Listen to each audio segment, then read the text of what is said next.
Assalamualaikum warahmatullahi wabarakatuh. Salam sejahtera bagi kita semua. Saya Mirza Ratriadi. Kali ini dalam tutorial bahasa pemrograman C++. Di kesempatan kali ini saya akan membahas mengenai pengkondisian atau percabangan, yakni if else.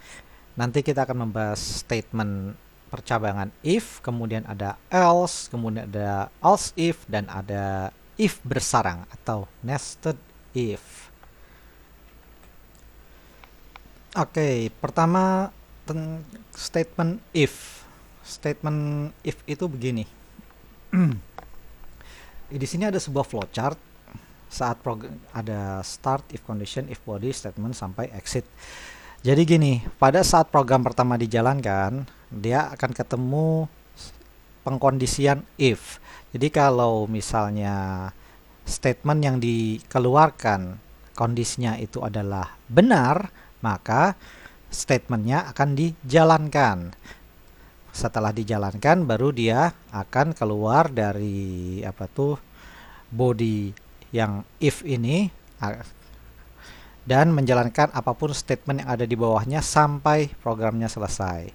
Namun apabila kondisi if ini di awal ini tidak terpenuhi, maka dia akan keluar dari body program, body if ini.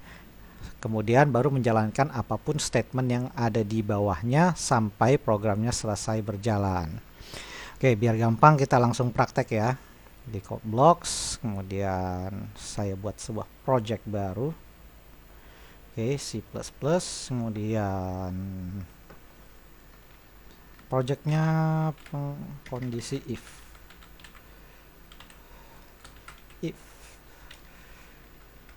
oke, sini klik next, finish.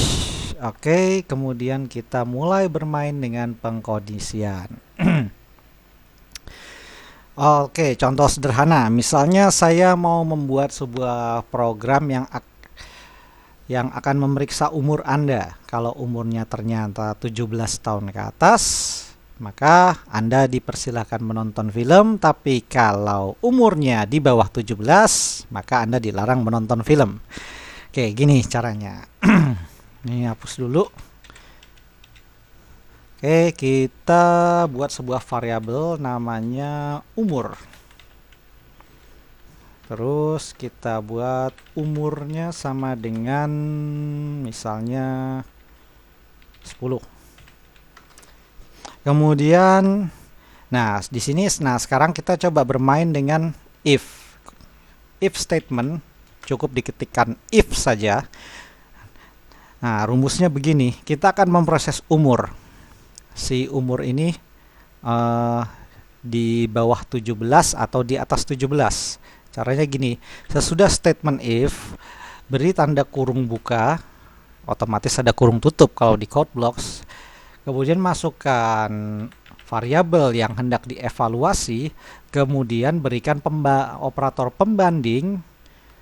Misalnya saya taruh lebih besar atau sama dengan 17. Nah, ini karena kita akan memeriksa apakah umur yang dimasukkan ini lebih kecil atau lebih besar dari 17. Di sini makanya saya ketik di sini lebih besar atau sama dengan 17. Maka di bawah sini akan dijalankan perintahnya jika kondisinya terpenuhi. Yakni ketik selamat menonton. Selamat menonton. Ini saya kasih ini aja deh di sini. Oke.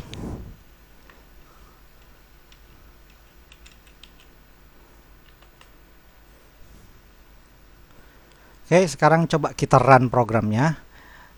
Jadi umur ini isinya 10. Maka statement if ini akan memeriksa apakah umur ini lebih besar atau sama dengan 17. Jika umur ini lebih besar atau sama dengan 17, yang artinya kondisinya terpenuhi, maka statement yang di bawah sini akan dijalankan.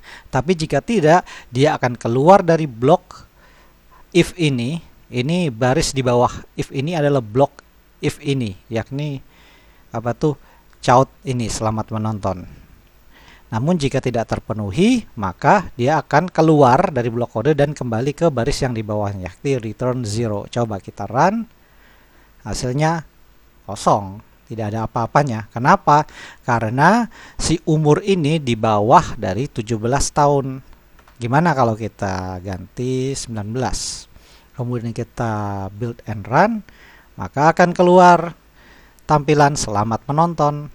Begitu juga kalau dia umurnya 17 tahun pas. Karena sifat evaluasinya di sini adalah lebih besar atau sama dengan 17, maka kondisinya terpenuhi sehingga sehingga kode selamat menonton ini akan dicetak ke layar. Begitu. Gimana? Mudah ya? Mudah sekali, sangat mudah. Itu tadi tentang if. Nah, sekarang pasangannya si if ini biasanya dipasang berdampingan dengan else.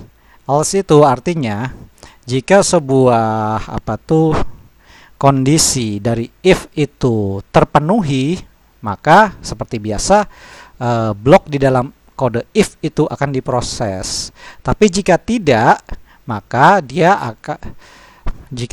maka proses else ini yang akan diproses sampai programnya berhenti. Begitu. Caranya gimana? Nah, kita praktek biar gampang ya. Di sini kita modifikasi sedikit.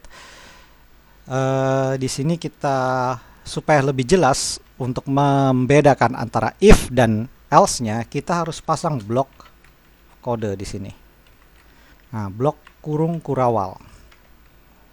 Nah, coba perhatikan ya. Di sini else-nya saya taruh di luar blok kode si if ini. Lihat blok kode ini yang kurung kurawal ini adalah blok kode yang akan dijalankan kalau kondisi umurnya terpenuhi. Tapi jika tidak, maka si else akan mengeksekusi bloknya sendiri, blok lain di dalam else. Tambahkan saja seperti ini. Anda dilarang menonton.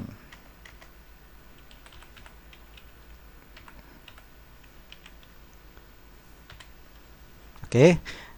Nah, sekarang karena umurnya 17 pasti dia boleh nonton. Namun bila umurnya belum 17, misalnya 16 tahun, kalau di run programnya maka akan keluar tampilan Anda dilarang menonton.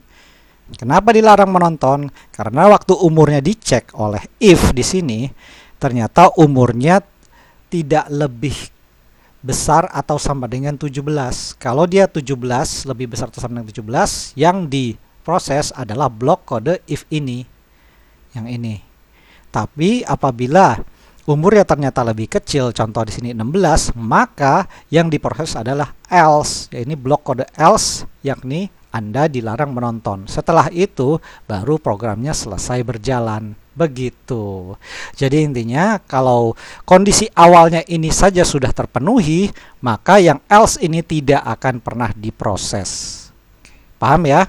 Ini mudah dan gampang sekali. Kalau Anda mau main-main sedikit, kita bisa masukkan kita hapus sebaris ini, kita buat lebih interaktif programnya supaya lebih interaktif. Dia akan menanyakan umur.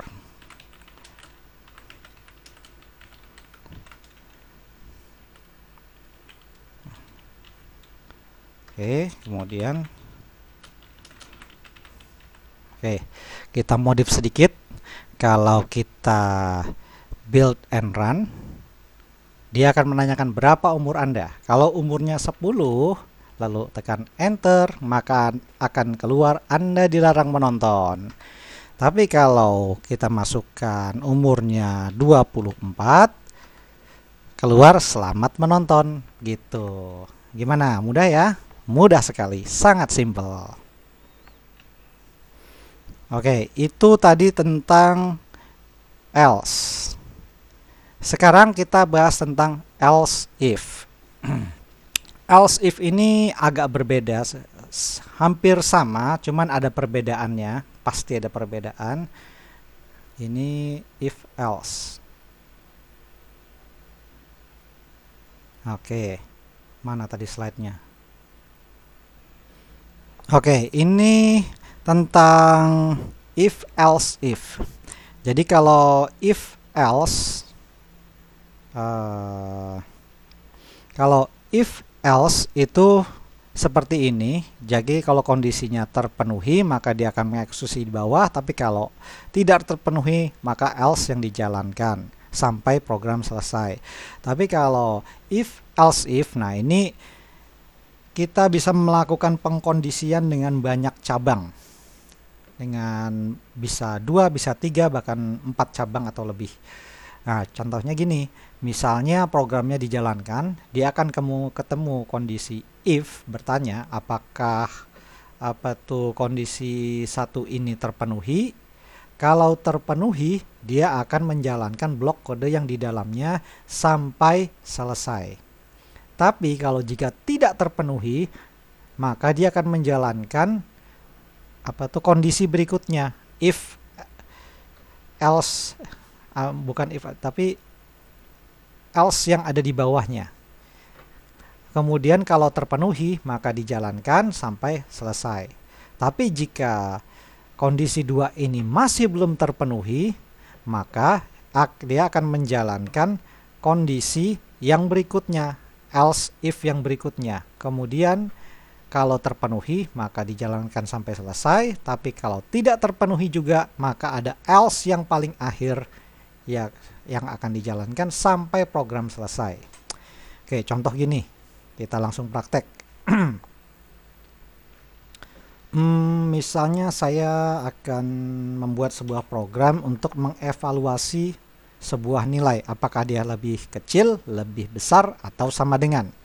Oke, saya bikin 2 buah variabel, integer x yang isinya 10, kemudian y yang isinya 20. Oke, kemudian saya akan memeriksa apakah x ini lebih besar dari y. If x lebih kecil dari y, maka statement di bawah ini yang akan dijalankan, yaitu x, nilai x di bawah y.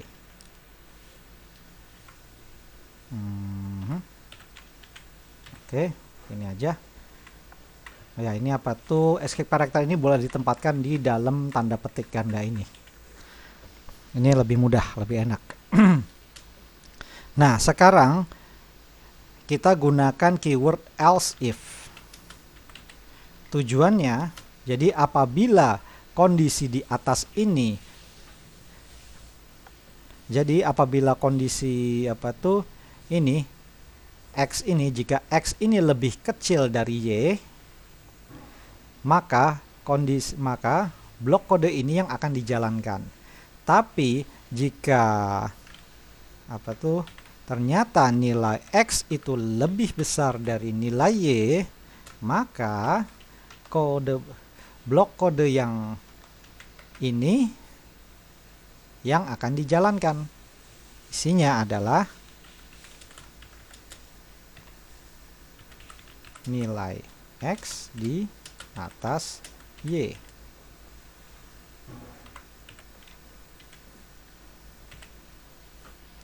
Namun, apabila semua kondisi itu tidak terpenuhi, maka cukup gunakan else dan jalankan blok kode yang ada di dalam sini, yakni count yang isinya nilai x sama dengan y.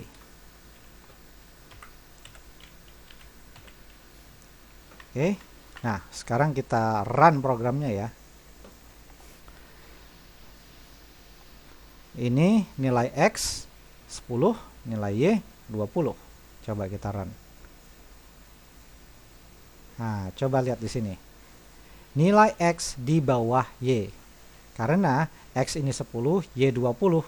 10 lebih kecil dari 20. Sehingga waktu ketemu dengan statement if yang di awal ini, dia akan memeriksa apakah X itu lebih kecil dari Y. Jika benar, maka cetak blok kode di sini. Setelah dicetak, maka program akan selesai. Dia akan kembali ke return 0, keluar dari blok kode yang dia sendiri, yakni kembali ke return 0. Dia tidak akan melanjutkan else if ini sampai else ini gitu. Nah, bagaimana kalau ternyata X ini lebih besar dari 20? Misalnya kita coba run. Yang keluar adalah nilai X di atas Y. Karena waktu dievaluasi di sini ternyata X, dia akan memeriksa X-nya lebih kecil dari Y enggak sih? Oh enggak, dia ternyata lebih besar. Ya udah, ini tidak dieksekusi. Berarti kita coba ke sini. Ke di else if ini. Apakah X ini lebih besar dari Y? Oh iya, dia lebih besar. Oke, cetak saja yang ini. Nilai X di atas Y. Baru kemudian dia keluar dari blok kode program kembali ke return 0 gitu. Begitu juga kalau kita samakan nilainya 20 misalnya, kemudian kita run, maka hasilnya adalah nilai X sama dengan Y. Jadi karena ini karena yang if awal ini tidak dipenuhi, kemudian else if yang di bawah ini tidak terpenuhi, maka dia akan mengeksekusi baris yang paling bawah ini, else-nya, yakni nilai X sama dengan Y. Nangkep nggak logikanya? Gampang ya? Sangat gampang, sangat mudah. Oke, ini if, else if, else. Else if-nya cuman satu. Else if-nya kita bisa bikin 2. Nah, kita modif sedikit deh programnya. Oke, misalnya X sama dengan 20. If X sama dengan X sama dengan 10, maka blok kode ini yang dijalankan di bawahnya. Out X sama dengan 10.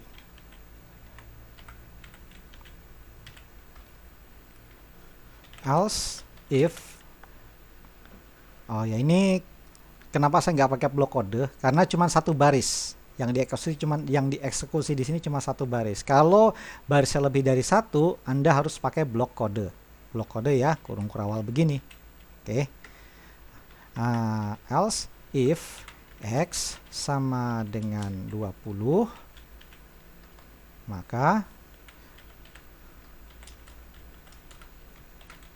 X sama dengan 20.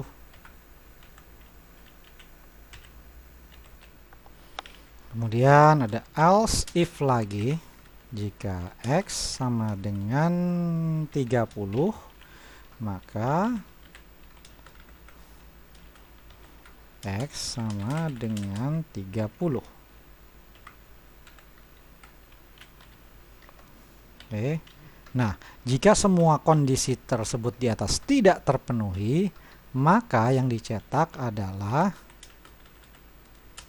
ya, kalimat apa aja boleh. Tidak ada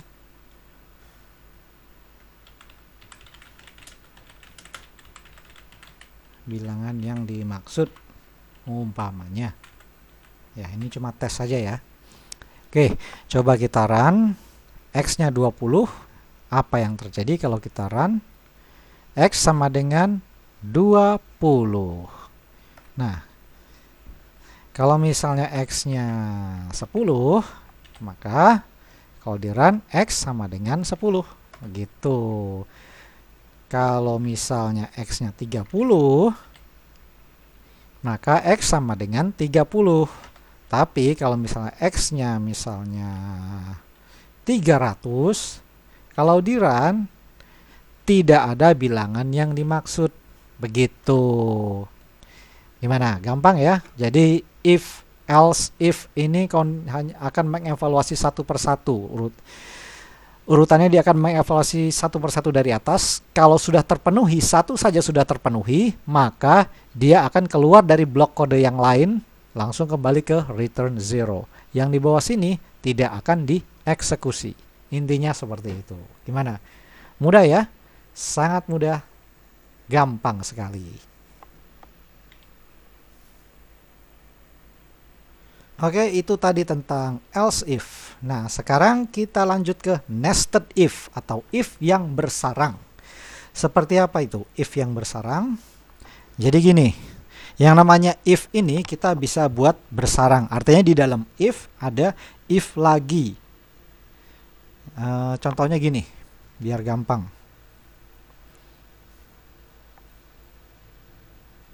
Jadi gini, flowchartnya gini. Jadi kalau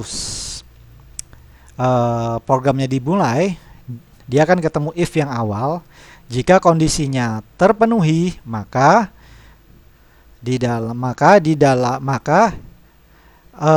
blok kode yang dalam if ini yang akan dijalankan sampai selesai. Tapi jika kondisi if ini tidak terpenuhi, maka dia akan menjalankan if yang di dalamnya lagi, yang ada di dalamnya. Terus dievaluasi lagi. Kalau benar, kalau isinya benar, maka body nested if ini, if bersarang ini yang akan dijalankan sampai selesai. Tapi kalau tidak terpenuhi kondisinya, maka nested else yang akan dijalankan. Begitu. Biar gampang, seperti apa prakteknya? Ayo kita coba buat di sini. Oke. Misalnya saya mau membuat sebuah program yang tujuannya untuk mengevaluasi nilai ini apakah sama dengan apakah sebuah variabel itu sama dengan yang dicari atau enggak. Oke, saya punya sebuah variabel integer i yang nilainya taruhlah 10. Kemudian saya akan memeriksa apakah integer i, maksud saya, apakah i ini lebih kecil dari 15. Jika jika i ini lebih kecil dari 15, maka saya akan mencetak i lebih kecil dari 15. Oke, selanjutnya di dalam if, biar lebih gampang, lebih bersarang, saya taruh ke dalam if-nya. If i ini lebih kecil dari 12, maka yang akan dicetak adalah i lebih kecil dari 12. Oke. Kemudian, nah di sini apabila kondisi if di sini tidak terpenuhi, baru ada else. Else ini pasangannya dari if yang ini ya. Nah, ini pasangannya if yang ini, bukan yang di luarnya. Ini namanya if bersarang. Else, jika tidak terpenuhi, maka yang dicetak adalah i lebih besar dari 15. Ini statement ini nggak akan pernah dieksekusi sepertinya, mengingat kondisinya ini dari awal memang sudah tidak terpenuhi. Oke, sekarang coba lihat if ini, if lebih kecil dari ini. Oke, kayaknya ada yang kurang tadi saya.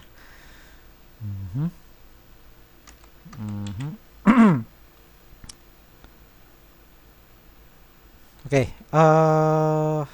ini. Oh iya, ada yang kurang. Ini saya harus bikin if yang awalnya nih. I lebih kecil sama dengan 10.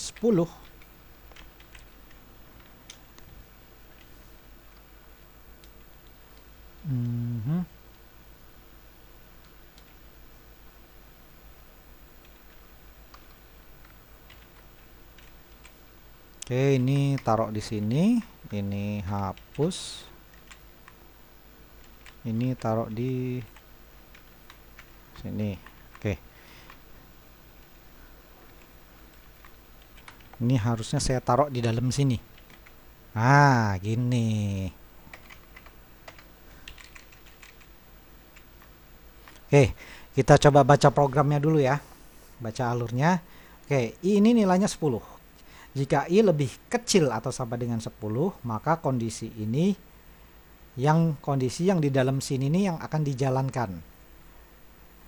Akan diperiksa lagi apakah I ini lebih kecil dari 15. Jika I lebih kecil dari 15, maka kondisi ini yang akan dijalankan. Yang di dalam sini nggak akan pernah dijalankan. Begitu. Oke. Misalnya I ini adalah 10. Jadi kalau seandainya program ini saya run, nanti yang tercetak adalah baris ini. Bener nggak? Coba saya run. Nah, bener kan? I lebih kecil dari 15. Tapi yang I lebih kecil dari 12 ini juga kecetak. Gitu. Karena apa?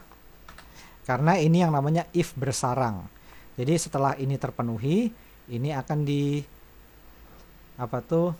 dijalankan. Nah, ini udah lebih gampang, harusnya ini saya taruh di dalam nih.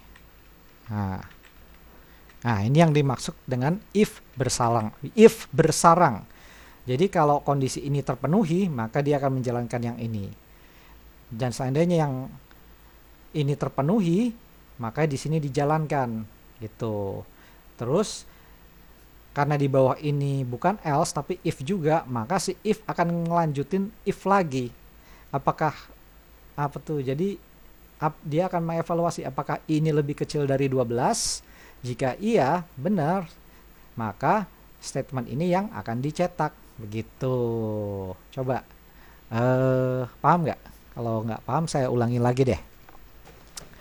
Oke, jadi gini, I nilainya 10. Benar ya? Terus dia akan periksa apakah I ini lebih kecil dari atau sama dengan 10. Oh iya, dia lebih kecil atau sama dengan, maka if ini yang akan diproses. Maka if ini yang akan dievaluasi. Apakah I ini lebih kecil dari 15? Oh iya, benar. Nah, oke, ini dicetak. I lebih kecil dari 15. Kemudian dia akan ngecek ke bawah lagi. Dia nggak akan break karena di bawah ini bukan else tapi if. Ini if bersarang. Perhatikan, kalau if ini terpenuhi, if ini dieksekusi. Begitu.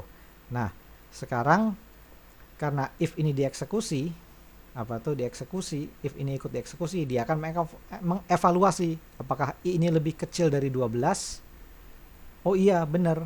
10 lebih kecil dari 12, maka dicetak I lebih kecil dari 12. Yang else ini tidak akan dieksekusi karena if-nya ini sudah kondisinya sudah terpenuhi. Ingat ya, else hanya akan dieksekusi kalau kondisi if yang di atasnya ini tidak terpenuhi. Tapi kalau sudah terpenuhi, ya else ini akan diabaikan sehingga baris ini tidak akan pernah dieksekusi. Begitu. Coba ini kita ganti deh.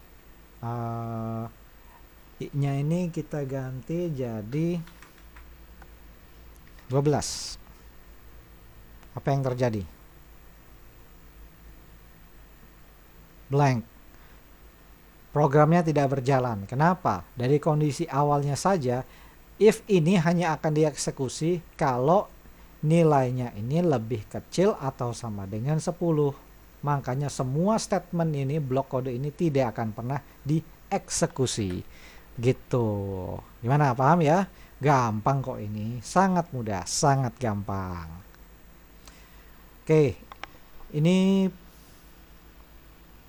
Oke, kita sudah bahas tadi tentang nested if.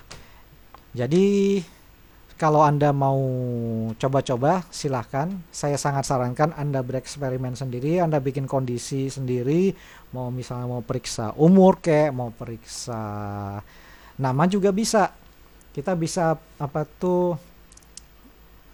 kita juga dengan if ini, dengan statement if, else if ini kita bisa mengevaluasi karakter string, nggak cuman apa tuh angka. Kita bisa evaluasi apakah nama yang dimasukkan itu sesuai dengan yang kita cari atau tidak. Bisa.